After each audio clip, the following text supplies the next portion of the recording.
Good morning, students. Today we are going to start the new chapter, chapter 6, that is anatomy of the flowering plants.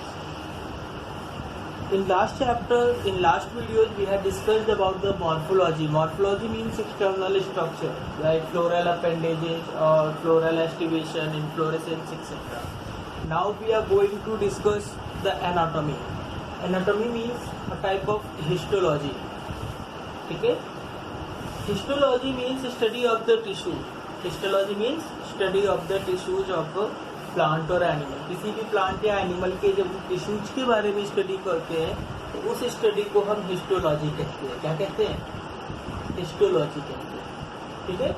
यहाँ पर हम different जो plants के जो different tissues है उनकी एनाटॉमी या उनकी हिस्टोलॉजी के बारे में स्टडी करेंगे कि वो टिश्यूज कैसे होते हैं, उनका स्ट्रक्चर कैसा होता है और फिर उनका क्या फंक्शन है या क्या रोल है प्लांट के डेवलपमेंट में या प्लांट के अंदर उन टिश्यूज का रोल क्या है.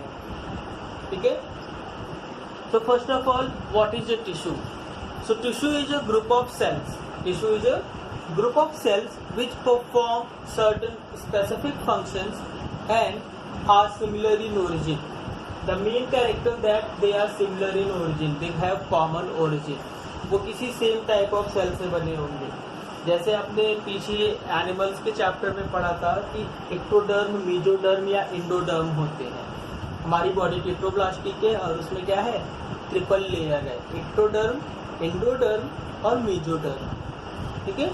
तो अब वो हो सकता है एक्टोडर्म से भी ओरिजिनेट हो सकता है वो मीजोडर्म से भी ओरिजिनेट हो. तो यहाँ पर कॉमन ओरिजिन का मतलब है एक ग्रुप ऑफ सेल्स जो कि पर्टिकुलरली हम ले लेते हैं कि वो एक्टोडर्म से ओरिजिन है. उसका ओरिजिन किससे है? एक्टोडर्म से है. Then it is called a part of tissue. वो क्या कहा जाएगा? एक पर्टिकुलर टिश्यू कहा जाएगा. ठीक है. तो ऐसी ग्रुप ऑफ सेल जिनका सेम सेल से ओरिजिन हो, मीन्स जिनका क्या हो? कॉमन ओरिजिन हो, उन्हें हम कहते हैं टिश्यू. यहाँ पर दूसरा सबसे स्पेसिफिक कैरेक्टर है टिश्यू का कि वो क्या होगा? They have to perform some function. Basically they perform same function but ectoderm से ही ओरिजिन के. जैसे हम बात करते हैं कि एक्टोडर्म से ओरिजिन का, तो एक्टोडर्म से ओरिजिन के बहुत सारे सेल्स हैं. सारे सेल सेम फंक्शन नहीं परफॉर्म कर रहे हैं बट एक ग्रुप ऑफ सेल होगा जो कि कोई स्पेसिफिक फंक्शन को परफॉर्म कर रहा होगा. जैसे हमारी स्किन का सबसे upper most layer ectoderm origin है. किडनी का upper most layer ectodermal origin है. ठीक है. प्लांट्स में भी रूट, स्टेम या लीफ का सबसे अपर मोस्ट पार्ट वो एक्टोडर्मल या उनके आउटर मोस्ट पार्ट का ही ओरिजिन है. बट वो क्या कर रहा है? अब हम बात करें रूट, स्टेम या लीफ, सबके अलग अलग जो सबसे आउटर पार्ट है एक कॉमन फंक्शन है कि वो प्रोटेक्शन प्रोवाइड कर रहा है. बट साथ के साथ उनका सेकेंड जो मेन फंक्शन है कि वो अलग अलग फंक्शन परफॉर्म कर रहे हैं. ठीक है. सो जो टिश्यूज होते हैं they have common origin and they usually perform same function but it doesn't mean कि they always perform the same function. Group of cell कोई एक ग्रुप, दो ग्रुप, तीन ग्रुप, अलग अलग ग्रुप ऑफ सेल है. अलग अलग ग्रुप ऑफ सेल अलग अलग फंक्शन परफॉर्म कर सकते हैं. ठीक है. Now tissues are classified under the following categories. ये उनके फंक्शन या उनके डिवीजन के बिहाफ पे हमने यहाँ पे डिवाइड कर रखा है. ठीक है. That does they have the capacity of division और नॉट. क्या उनके पास डिवीजन की कैपेसिटी है या नहीं है. ठीक है. So those tissues which have the capacity of the division are called meristematic tissue. Meristematic tissue means the capacity to divide. Cells का क्या है? कैपेसिटी वो डिवाइड करेंगी थ्रू आउट द लाइफ. एक सेल फॉर्म हुई, मैच्योर हुई, फिर तुरंत वो डिवाइड करके दो अदर सेल बना लेगी. ठीक है. तो अगर ऐसी सेल्स है तो वो कही जाती है मेरिस्टेमेटिक सेल्स या मेरिस्टेमेटिक टिश्यू. ठीक है. Similarly the second one is the permanent tissue. Second one is the permanent tissue. The permanent tissue have the capacity to divide but after some time they lost their capacity. Just like by the division they form, then they get matured and they are going to perform some other functions like they are going to store the food, they are going to do the mechanical support for the plant or they are going to do photosynthesis or certain other functions. ठीक है. Division से form होंगी, फिर ये दोबारा तुरंत divide नहीं होंगी, कुछ टाइम के लिए अपनी डिवीजन कैपेसिटी को लॉस कर देंगी और क्या करेंगी, कोई अदर फंक्शन परफॉर्म करेंगी, तो वो क्या हो गए, परमानेंट टिश्यूज कहे जाते हैं। ठीक है। हाँ, एक और चीज़ है, फॉर डिवीजन, अपने नंबर्स को बढ़ाने के लिए अपने टाइम के किसी स्पेसिफिक पीरियड में ये अपनी डिवाइडिंग कैपेसिटी को रीगेन करते हैं और डिवाइड करते हैं। ठीक है। इन्हीं में से कुछ सेल्स क्या करेंगी, डिवाइड करेंगी और फॉर्म होंगी न्यू सेल्स। तो परमानेंट टिश्यू जिन्होंने अपना डिवीजन का कैपेसिटी लॉस कर दिया है, एंड सिंपल टिश्यू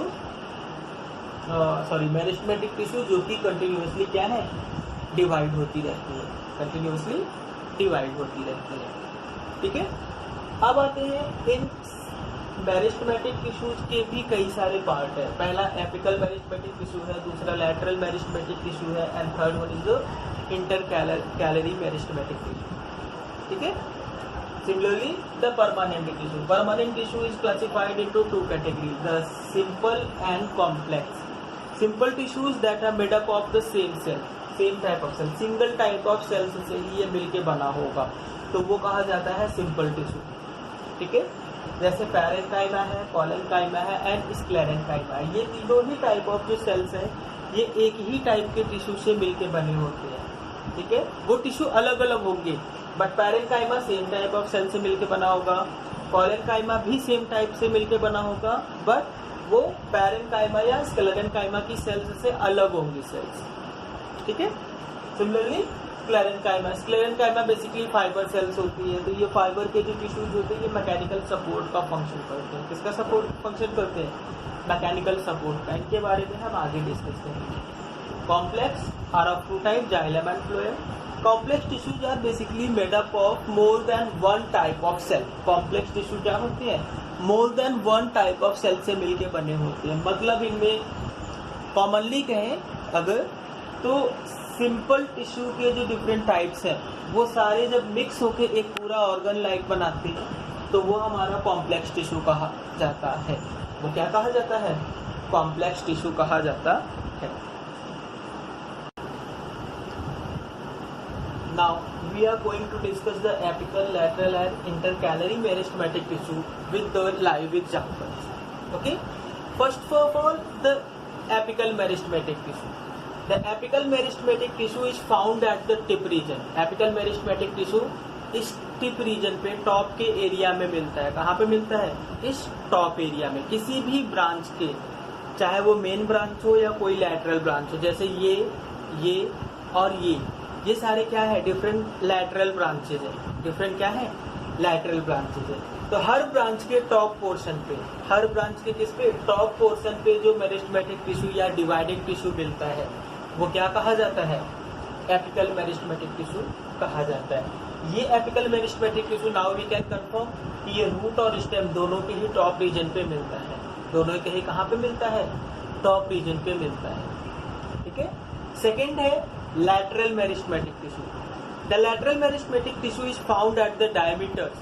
ये जो प्लांट का ये डायमीटर होता है ये इस पे मिलता है। ठीक है। कहाँ पे मिलता है, lateral meristematic tissue इसके डायमीटर्स पे मिलता है, मतलब इसके पेरिफेरल पार्ट में मिलता है।